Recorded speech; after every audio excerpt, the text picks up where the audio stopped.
Han pasado más de 23 años desde que este documento fue redactado. Sin embargo, es la primera vez que se hace público.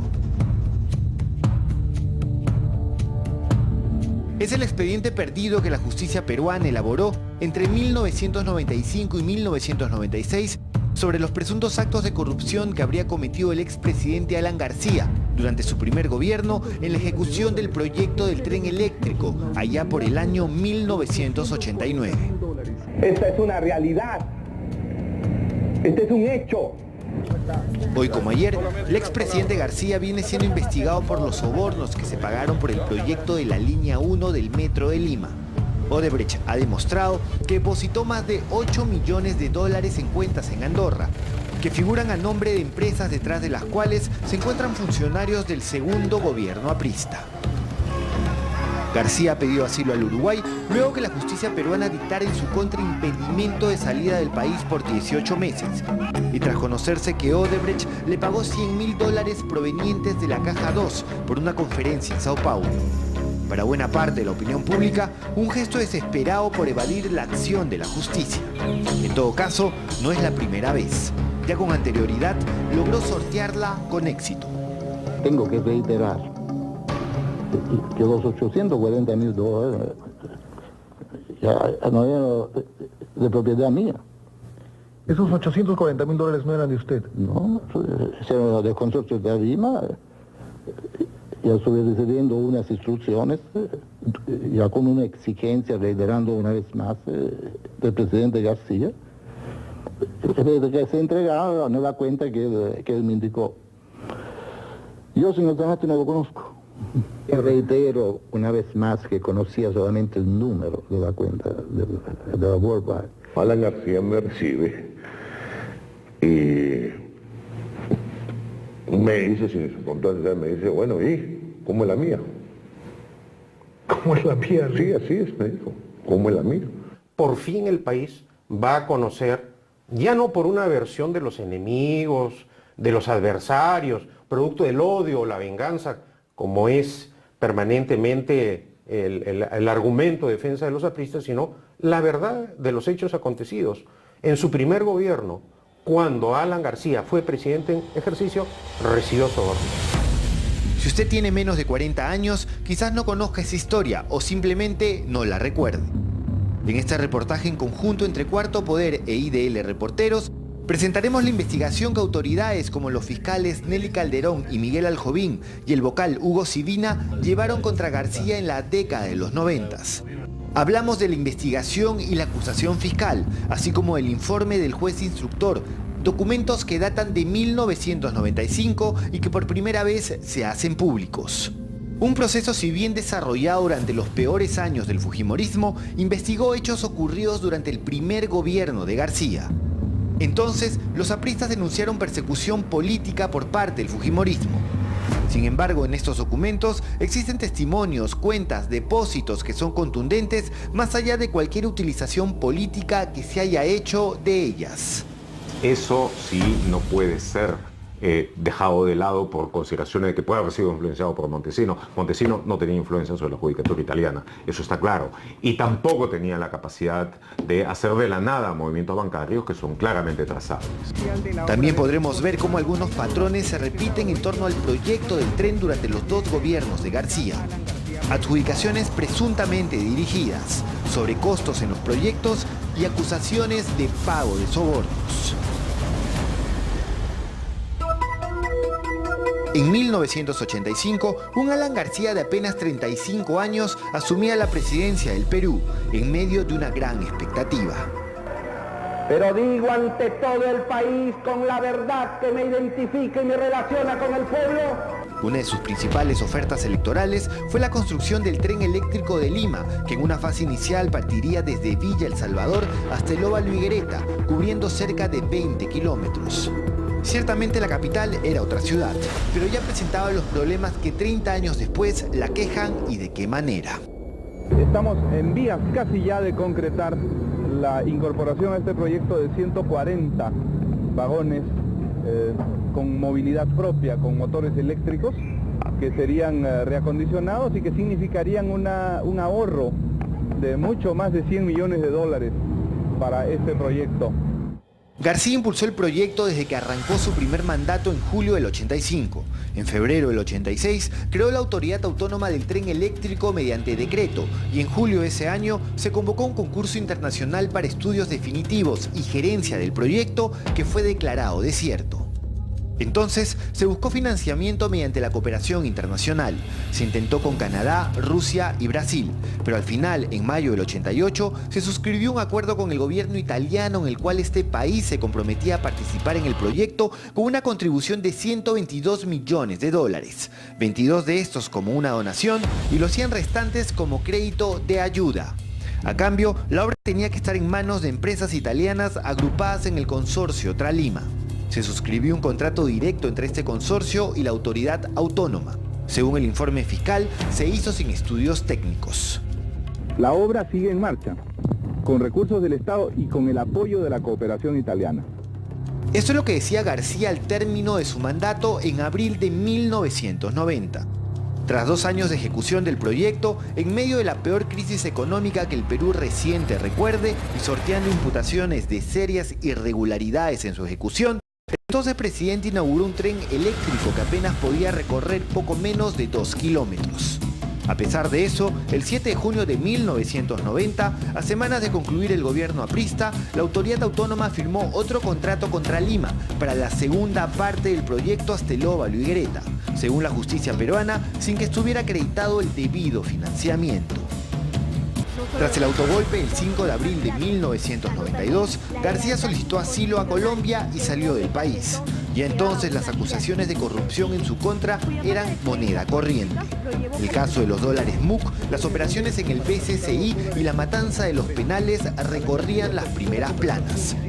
Sin embargo, la cosa adquirió otro matiz cuando el fiscal italiano Vittorio Parayo interrogó a Sergio Siragusa, representante de Tralima en el Perú. El interrogatorio se dio en el contexto de la investigación Manos Limpias, que combatió la corrupción en la clase política italiana, un proceso impulsor del lavallato brasileño. Tuvo una solicitud del señor García, y el 7 de septiembre en el carro. Esto es 7 de septiembre de 1989 en Roma, ¿no es cierto? Donde el señor García se quejó que ya la Intermetro había otorgado su contribución al Partido Socialista, Craxi. ¿Cómo no le han dado a Bettino Craxi, y que a él no le habían dado la suya? Usted personalmente intervino en el pago a Alan García. ¿Usted le pagó a Alan García? Eso debo 200.000. Debo 200.000, que tenía que ser 500. Se lo puse en un sobre. Ya estuve ahí. Él me dijo, ¿cuánto es? 200. Lo puso así. Siragusa le contó al fiscal italiano y luego a las autoridades peruanas que García le pidió una contribución de 6 cifras por haber favorecido a Tralima con el contrato para el tren eléctrico. El documento elaborado por el vocal Civina, juez que vio la causa en primera instancia, es riguroso. Según Siragusa, la exigencia se dio en Roma el 7 de septiembre de 1989. García había sido invitado a la inauguración del primer tramo del tren de esa ciudad y le pidió al empresario italiano que lo acompañara. En el vehículo que los llevaba a la ceremonia, el entonces presidente peruano le dijo a Siragusa que el primer ministro italiano, Benito Craxi, le estaba tomando el pelo, ya que él ya había recibido un pago por su contribución. Por lo tanto, García exigía lo mismo. El peruano era un personaje muy cercano a Craxi, investigado por corrupción precisamente en el proceso Manos Limpias. Y él decía que cuánto le habían dado a Craxi, ¿$500,000 o más? 6 cifras. $1 millón. Por lo menos $1 millón. Esto es lo que dijo Siragusa al entonces programa La Revista Dominical cuando el escándalo estalló. El documento del vocal Civina abunda en detalles. Según Siragusa, García le pidió un adelanto de $500,000 para cubrir los costos de la campaña al municipio de Lima. El italiano pudo reunir $200,000 en efectivo que, según narró, entregó a García en Palacio de Gobierno en octubre de ese año. Los $840,000 restantes, Siragusa afirma haberlos depositado en 3 remesas en cuentas bancarias proporcionadas por el mismo García. ¿Usted recibió esos números de parte de Alan García? ¿Y cómo fue ese momento? ¿En qué momento se las dio él? Un día que yo estuve donde él, me dio 2 números.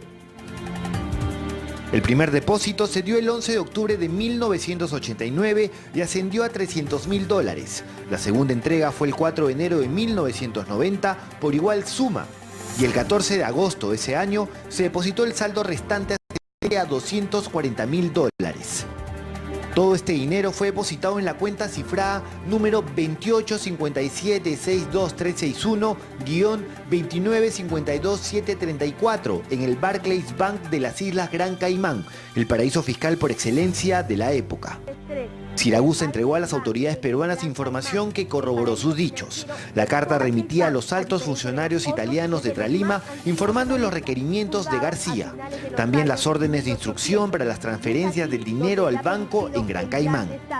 Sivina terminó corroborando la información con el levantamiento de la reserva por parte de la corte de esa isla.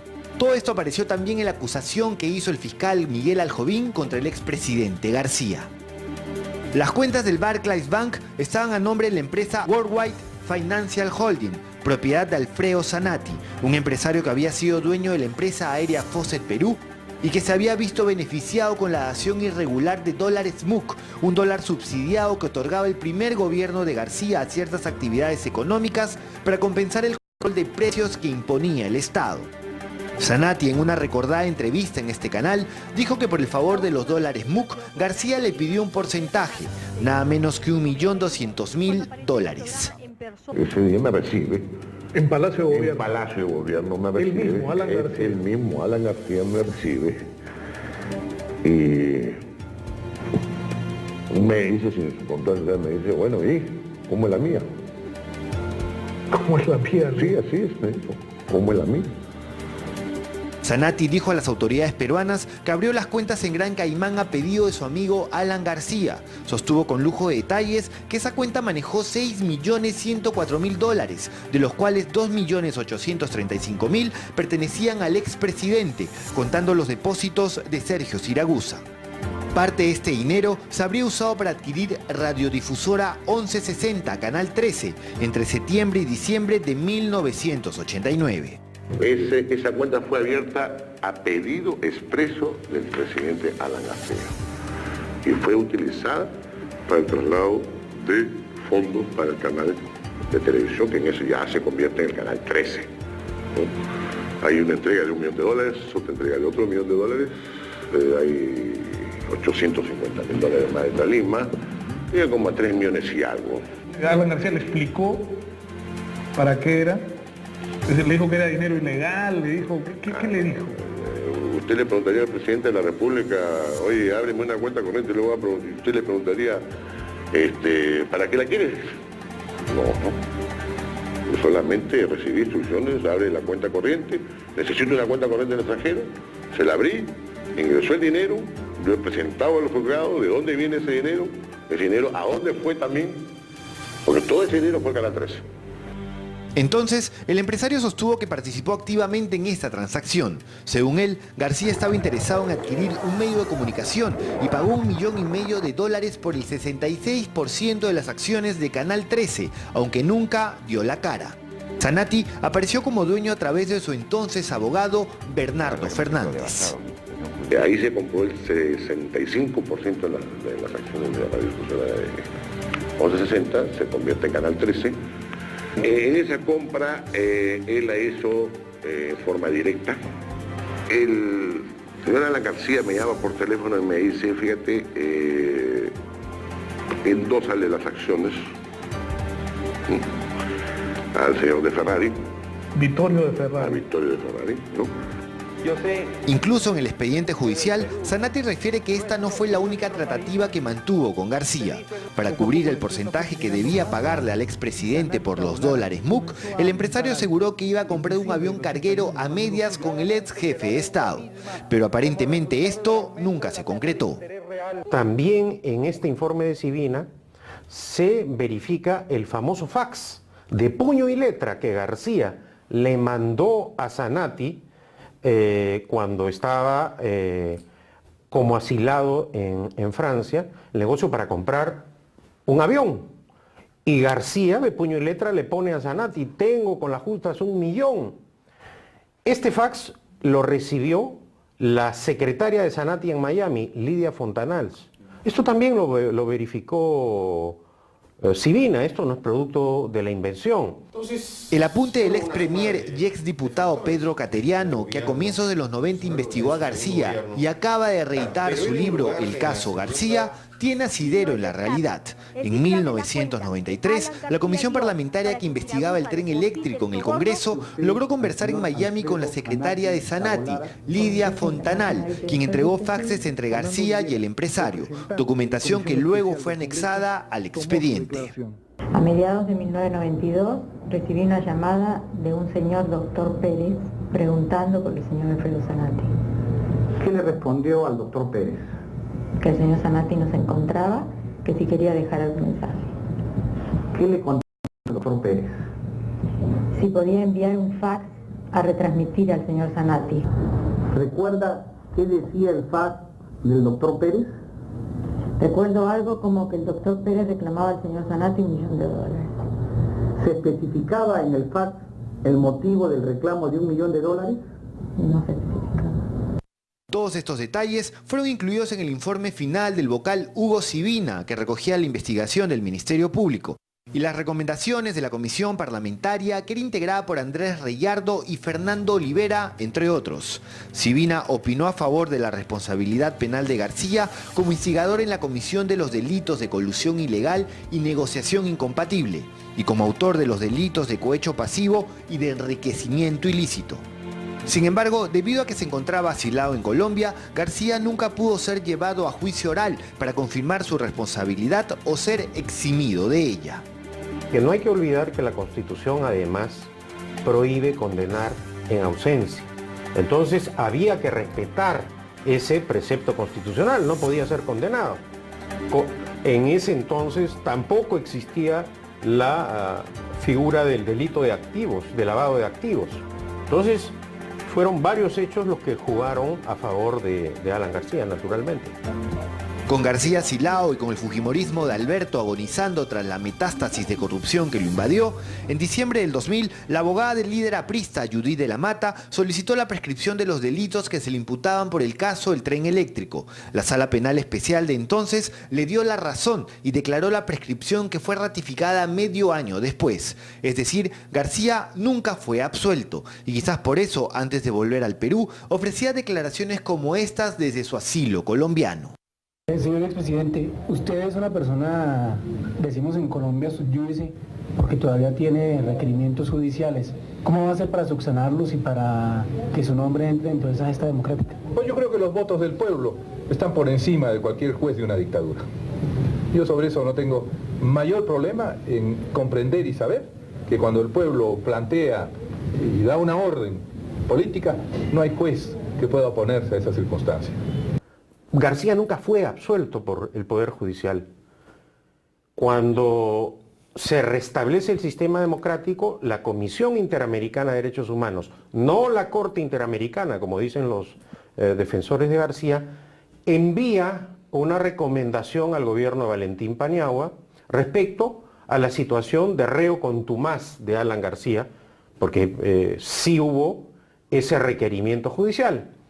Y la Corte Suprema decide acoger la recomendación, pero no lo absuelve, declara prescritos sus delitos, que además, como consta en el expediente judicial, la defensa de García no lo defendía con argumentos para sostener su inocencia, sino por el contrario, solicitaba la prescripción.